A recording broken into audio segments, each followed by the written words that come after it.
सुरक्षा का genetic code, the genetic code of safety.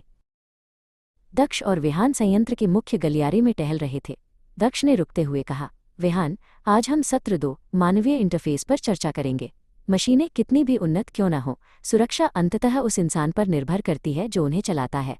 यह वो बिंदु है जहां नियम वास्तविकता से मिलते हैं। दक्ष ने एक फाइल खोलते हुए समझाया, परिचालन प्रक्रियाएं, ऑपरेटिंग प्रोसीजर्स केवल अलमारी में रखने के लिए नहीं हैं।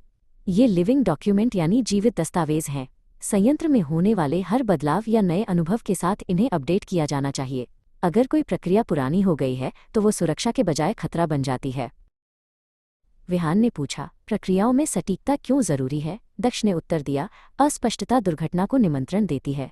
वॉल्व को थोड़ा खोलें, जैसे निर्देश खतरनाक हैं। इसके बजाय प्रक्रिया में लिखा होना चाहिए, वॉल्व को 2/3 घुमाएं।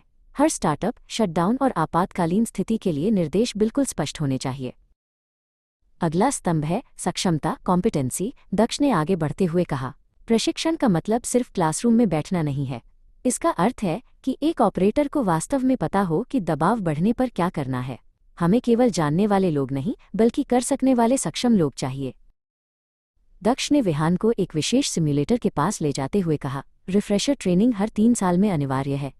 आपातकालीन प्रक्रियाओं का अभ्यास इतना गहरा होना चाहिए कि संकट के समय हमारा शरीर स्वतः सही प्रतिक्रिया दे।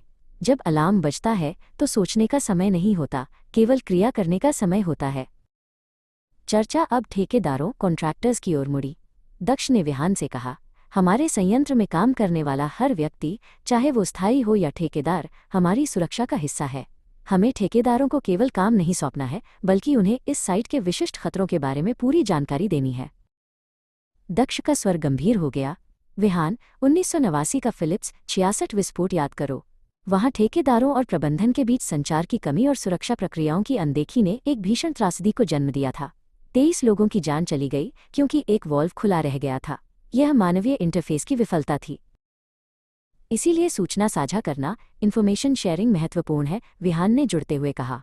हमें ठेकेदारों को बताना होगा कि वे किस रसायन के संपर्क में आ सकते हैं और उन्हें आपातकालीन स्थिति में कहाँ जाना है। उनकी सुरक्षा और हमारी सुरक्षा एक दूसरे से जुड़ी हुई है।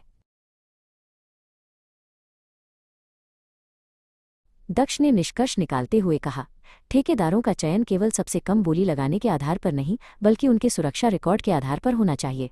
जब हम काम शुरू करते हैं तो वर्क परमिट सिस्टम ये सुनिश्चित करता है कि मानवीय इंटरफेस में कोई कमी न रह जाए।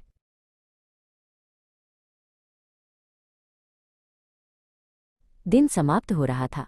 विहान ने महसूस किया कि सुरक्षा का जेनेटिक कोड कागजों से निकलकर लोगों के व्यवहार में बसता है। दक्ष ने मुस्कुराते हुए कहा, जब हम एक दूसरे की सुरक्षा की जिम्मेदारी लेते हैं तभी यह कोड पूर्ण होता है। याद रखना, मानवीय इंटरफेस ही सुरक्षा की सबसे मजबूत और सबसे कमजोर कड़ी हो सकता है।